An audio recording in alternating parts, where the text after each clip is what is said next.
Hi viewers, today we're going to be looking at the Excel VBA second function or formula to extract the current second from the current date and time. In order to do this we need to record a macro first. Well, there's other ways of doing it, but I like to record a macro first.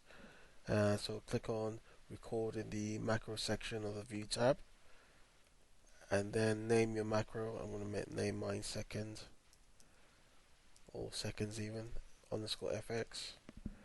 And then click on OK, and then click on stop on your macro, and then from the macro section in the drop down in the view tab, select view macros and highlight your macro name and click on edit.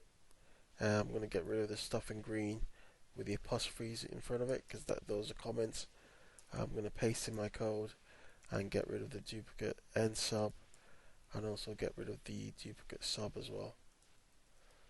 And then you can see within my macro that the on error resume next formula is used before any line of code. So each line of code always has that error handling in there, and then you can see my actual formula is called says active cell dot formula r1c1 equals, which means insert the formula into the active cell in Excel, and then you can see the actual formula is called second, and within brackets it's got now, open brackets, close brackets, because it's the now function or formula basically displays the current date and time. So the second formula is going to extract the second from the current time within the date and time function called now.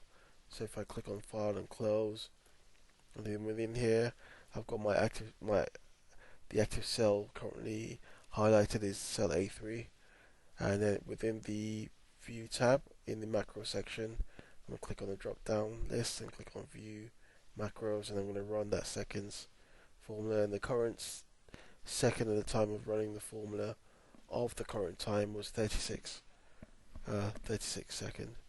And that's basically the Excel VBA second formula in Excel 2013.